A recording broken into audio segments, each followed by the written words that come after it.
Então, pessoal, nós vamos falar sobre algo que as bancas não cobram de vocês nas questões objetivas das provas, mas que é um pré-requisito para que vocês consigam identificar de verdade os tipos de textos ou gêneros que vocês têm diante dos seus olhos, né? Sobre o que nós vamos falar? Sobre os domínios discursivos ou tipos de discursos que existem na vida e que naturalmente podem ter os seus textos apresentados nas provas dos concursos. Então vamos começar a ver isso, né? Aí o que eu coloquei para vocês? Para Luiz Antônio Marcuschi, os domínios discursivos constituem práticas de comunicação nas quais podemos identificar um conjunto de gêneros textuais institucionalizados e instauradores das relações de poder, já que representam a nossa forma de ação, de inserção e de controle social no cotidiano. E desses domínios derivam, obviamente, uma infinidade de gêneros textuais. Aí estão eles para vocês, ó. Os principais domínios discursivos instauram-se nos universos acadêmico, científico, jurídico, literário, jornalístico, publicitário, didático, epistolar, religioso, etc. Professora, a senhora pode me dizer quais são os domínios discursivos que mais aparecem nas provas de concurso? Acima de tudo, você tem o discurso jornalístico. A maioria das bancas utiliza gêneros pertencentes ao discurso jornalístico. Logo depois, qual é o que aparece com mais frequência nas provas? Discurso literário. Logo depois, o que temos? Acadêmico. E, finalmente, chegamos ao discurso publicitário. Então, estes são os que mais aparecem. Jornalístico constitui a quase totalidade dos textos. Logo depois vem o domínio discursivo do mundo literário. Logo depois você tem o acadêmico, até chegarmos ao discurso publicitário.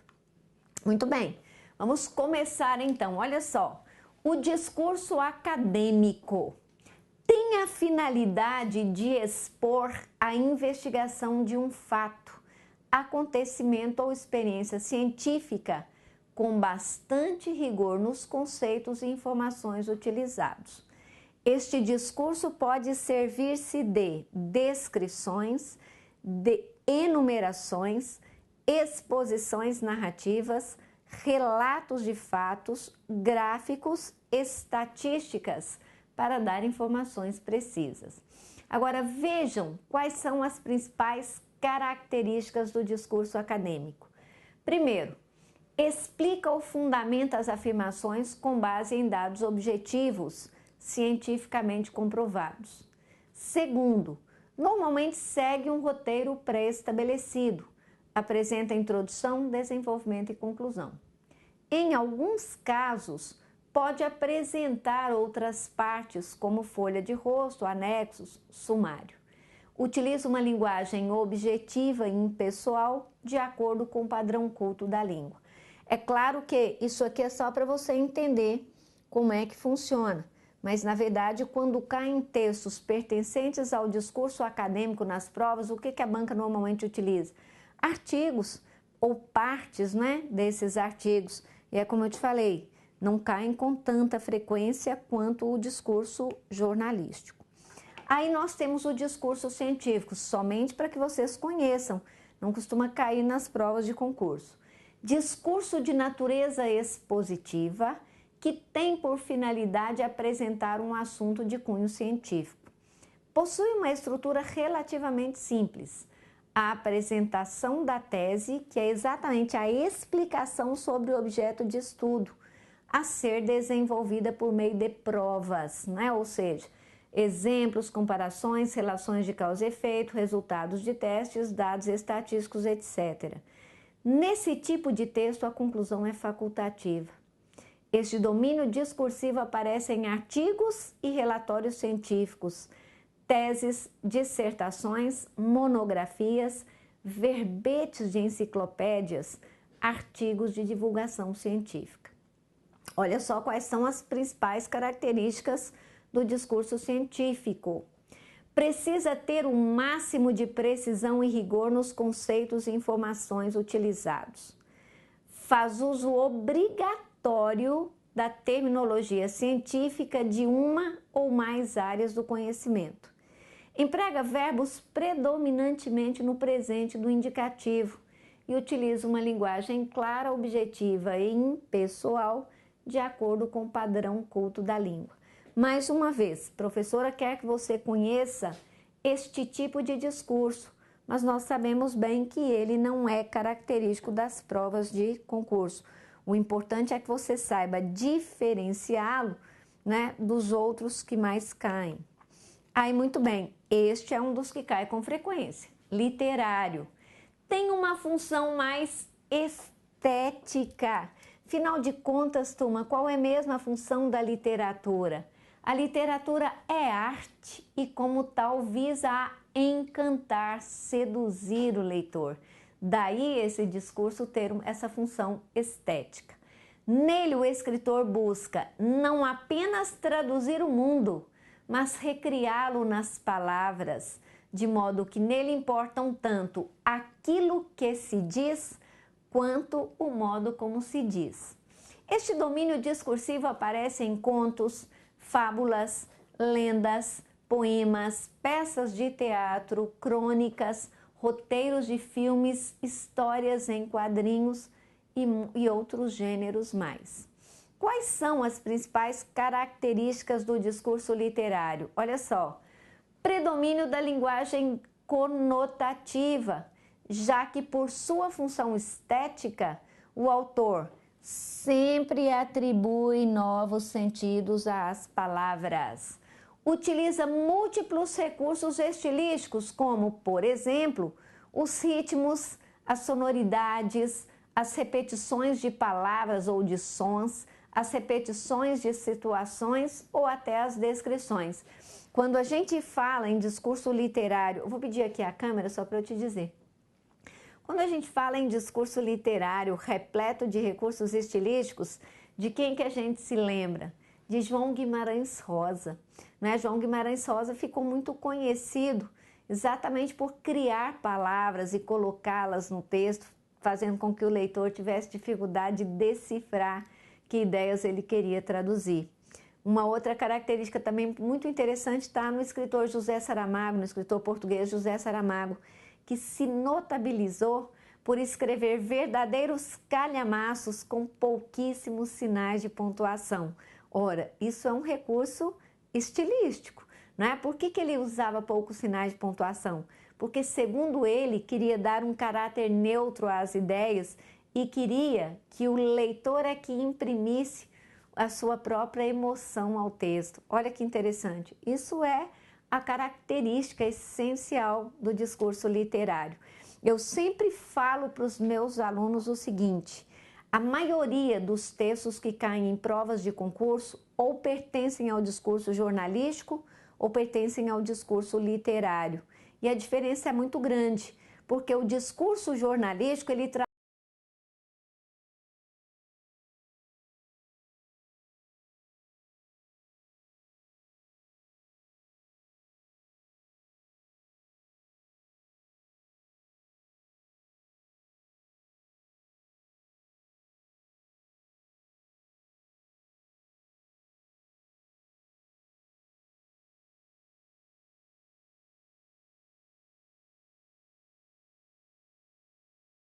que eles caem com muita frequência também nas provas. Depois do discurso jornalístico é o que mais aparece. Muito bem, vamos continuar então no nosso estudo. Aí estão os textos que mais caem nas provas, né? E, consequentemente, o discurso que mais aparece. Olha só, tem basicamente uma função utilitária. Utilitária. A professora vai voltar aqui rapidinho, olha só. Texto literário, função estética. Texto jornalístico, função utilitária. Então, olha só, tem basicamente uma função utilitária, pois visa a informar o leitor. Nesse caso, o plano da expressão não tem muita importância, já que sua finalidade é apenas veicular conteúdos.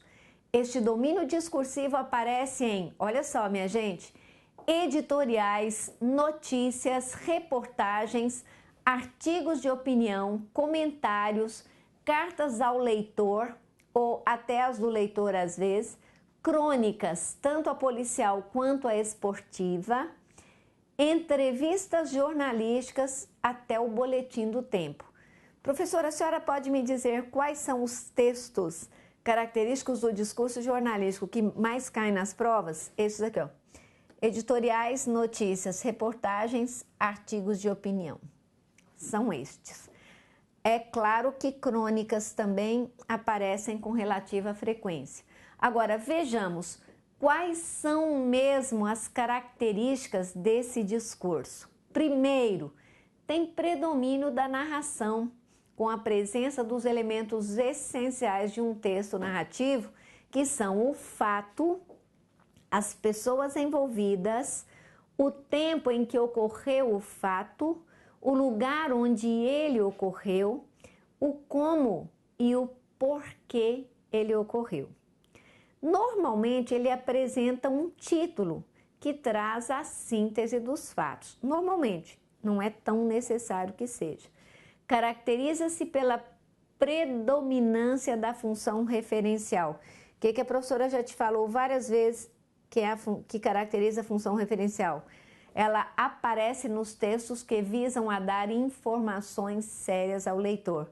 Então, aí está, o discurso jornalístico caracteriza-se pela predominância da função referencial, a qual privilegia a linguagem denotativa e as construções gramaticais em ordem direta e clara, é lógico, já que aqui é necessário que se dê uma informação séria.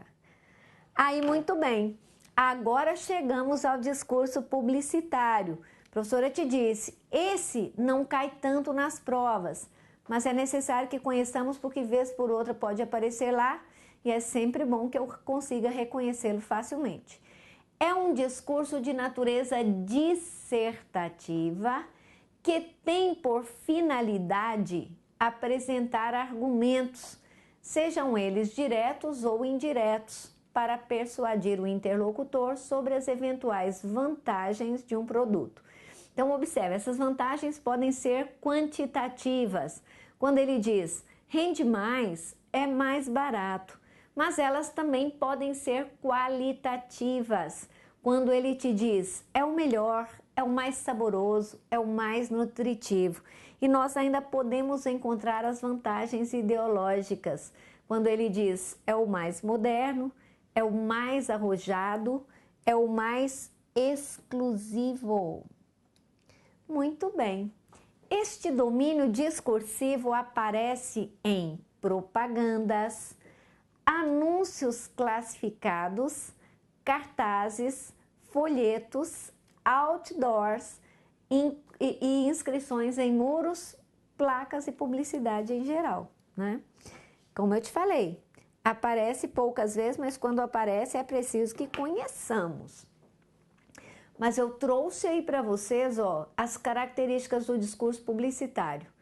É quase sempre constituído por imagem e texto, né? E se é constituído por imagem e texto, o que você tem ali? Um texto verbo visual. O nível de linguagem utilizado varia de acordo com o público que se quer atingir. Utiliza verbos geralmente no modo imperativo ou no presente do indicativo. Faz uso de recursos tais como figuras de linguagem, ambiguidades, jogos de palavras, né, que são os trocadilhos, provérbios e outros recursos mais. A estrutura pode variar, mas é geralmente composta por um título que chame a atenção sobre o produto. Logo depois você encontra o texto em si, né, que vai ampliar o argumento do título. E, finalmente, a assinatura que traz o logotipo ou a marca do anunciante. Professor, é verdade que pode cair texto publicitário em provas? Às vezes a banca pega uma propagandazinha e cobra na prova para o candidato interpretar. E esse tipo de texto é como eu te falei, você tem que interpretar a intenção maior do autor ao produzi-lo, né? Aí agora nós vamos chegar ao tipo de discurso epistolar. Você vai pensar no seguinte, epistolar vem de epístola, e epístola nos remete à carta, certo? Então aí nós temos discurso de natureza narrativa, escrito sob a forma de cartas, o qual se caracteriza por apresentar opiniões, manifestos e discussões que vão muito além dos meros interesses pessoais ou utilitários. É um tipo de texto que combina paixões e apelos subjetivos com o debate de temas abrangentes e abstratos. A partir do Renascimento, ou seja, antes do surgimento da imprensa jornalística, as cartas exerciam a função de informar sobre fatos que ocorriam no mundo. Por isso, as epístolas de um autor reunidas poderiam vir a ser publicadas devido a seu interesse histórico, né, literário ou documental, como é o caso das epístolas de São Paulo na Bíblia, né, que eram destinadas às comunidades cristãs, e das cartas do padre Antônio Vieira e de Pero Vaz de Caminha, que de vez em quando caem em provas de concurso, hein, turma? Tanto os textos do padre Antônio Vieira quanto a carta de Pero Vaz de Caminha, de vez em quando aparecem nos concursos. Qual é o cuidado que nós temos que tomar aí? É que a linguagem é muito arcaica ainda. Agora, olha que importante. Na modernidade, com a difusão dos meios eletrônicos de escrita, o discurso epistolar tende a se reinventar em outros modos, em outros moldes e estilos, como as mensagens de e-mail, por exemplo. Olha só, quem diria? O novo tipo de texto epistolar está formatado nas mensagens de e-mail. Muito bem. Agora a professora vai falar um pouco com você sobre a adequação do discurso. Então vejamos. O discurso é, portanto, a prática social de produção de textos, ou seja, é uma construção social e não individual que só pode ser analisada considerando-se o seu contexto histórico-social, suas condições de produção e, essencialmente, a visão de mundo vinculada ao autor do texto e à sociedade em que ele vive. Daí você terá as cartas, né, de Pero Vaz de Caminha e até as epístolas de São Paulo. Assim, cada discurso trará uma linguagem mais particular, por meio da qual o autor consiga penetrar o universo do leitor a que o texto se destine. Então, veja bem, jornais e revistas de grande circulação nos dias de hoje são voltados a um leitor qualquer, trarão uma linguagem mais acessível. Eita, faltou um S aqui, ó. Acessível. Que não necessariamente obedecerá às regras gramaticais. Olha a informação importante que a professora trouxe para você. Muitas bancas examinadoras já cobram essa adequação do discurso nas provas. Por isso, é necessário que se tenha atenção às diferenças nas linguagens presentes em cada gênero pertencente aos domínios discursivos apresentados. Eu vou pedir a câmera aqui para mim para eu poder falar com você sobre isso.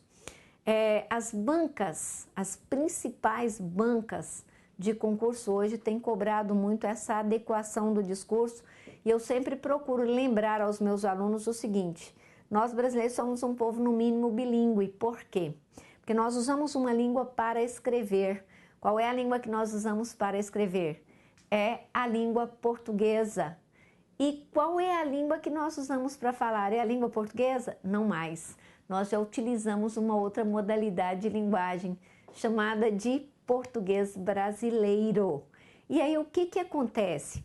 Revistas e jornais de grande circulação já trazem esse português brasileiro. Se você ler a Época, a Veja, Isto É, o Jornal Correio Brasileiro, o Jornal Folha de São Paulo, o Jornal Estado de Minas ou o Jornal O Globo, o que você vai perceber? Que os autores utilizam essa linguagem que está mais próxima do leitor comum, que é esse português brasileiro. E o que é esse português brasileiro? É o que contém algumas subversões à regra gramatical. Então, por exemplo, nós brasileiros estamos alterando a regência de alguns verbos. O que a gramática reza sobre o verbo atender, por exemplo? Que quem atende coisas, atende a. O verbo é transitivo indireto. Só que se sou o telefone na minha casa, normalmente o que eu digo? Atende o telefone. Atende o telefone é uma verdadeira subversão à gramática. Mas este é o português que o brasileiro tem falado. E às vezes ele é cobrado nas provas de concurso. E é a isso que vocês precisam ficar atentos. Numa dessas provas de concurso, a banca deu uma charge em que o autor utilizava presente para grego, contração da preposição para.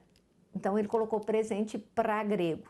E a banca pôs assim: a contração da preposição para é inadequada dado o grau de formalidade do texto. E o item era errado. Ela era adequada dado o grau de informalidade do texto. Então, o que você está vendo aí? Exatamente a adequação do discurso ao tipo de leitor a que ele se destina.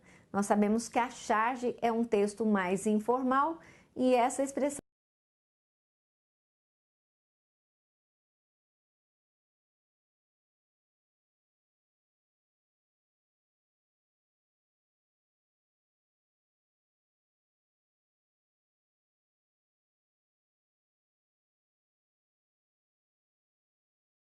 na prática, de que maneira essa adequação é cobrada. E sempre te lembrando, esse português brasileiro, ele ainda é considerado adequado apenas aos discursos jornalístico e literário. Então, pode ser que a banca fale em adequação do discurso quando você tiver um discurso jornalístico ou um discurso literário que admitem essas subversões. Eu vou então te dar o exemplo aqui.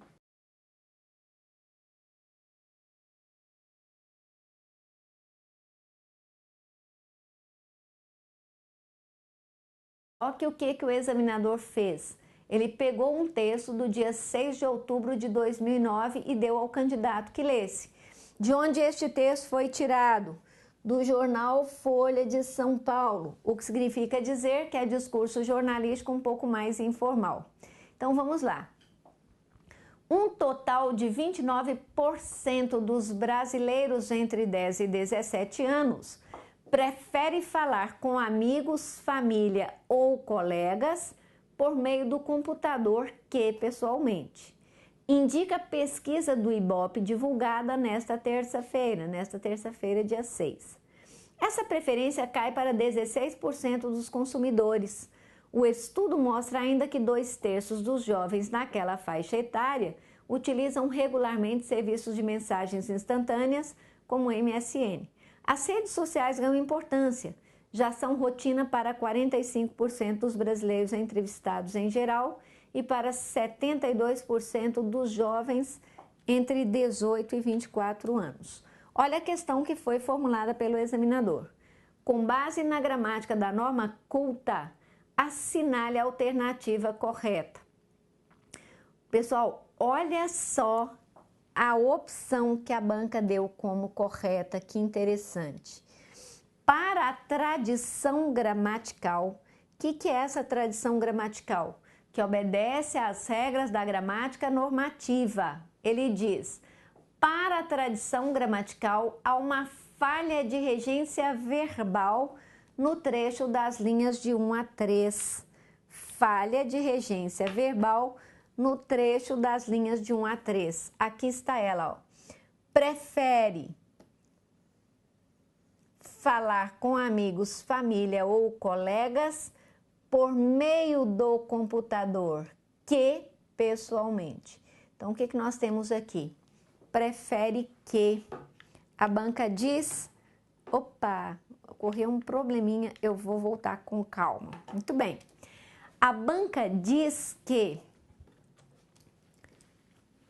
para a gramática tradicional, né, há uma falha de regência verbal no trecho das linhas de 1 a 3. Até aí é certo.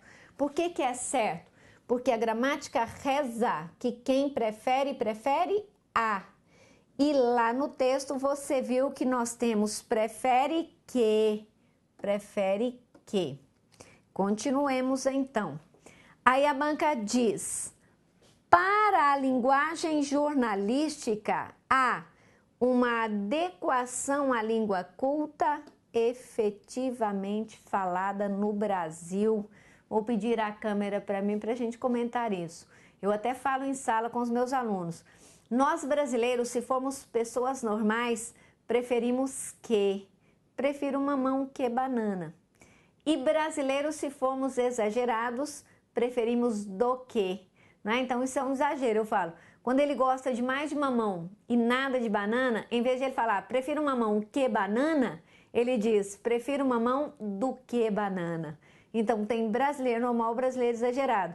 Agora, o que a gramática reza? Que quem prefere, prefere uma coisa a outra. Olha que tem interessante, vamos voltar então para o material. Para a gramática tradicional, há uma falha de regência verbal no trecho das linhas de 1 a 3, item certo. Para a linguagem jornalística, há uma adequação à língua culta efetivamente falada no Brasil. Certo? Certíssimo. Certo, certíssimo. Muito bem. Vou pedir então a câmera para eu me despedir de vocês. Viram aí quais são os principais tipos de discurso existentes? A partir desses tipos de discursos, a banca isola alguns gêneros e cobra na prova de vocês. Fiquem atentos também a essa adequação do discurso que vem sendo tão cobrada nas provas das grandes bancas e que, claro, vai se estendendo para as outras bancas menores também. Eu aguardo vocês no próximo bloco para nós continuarmos o nosso estudo. Até lá!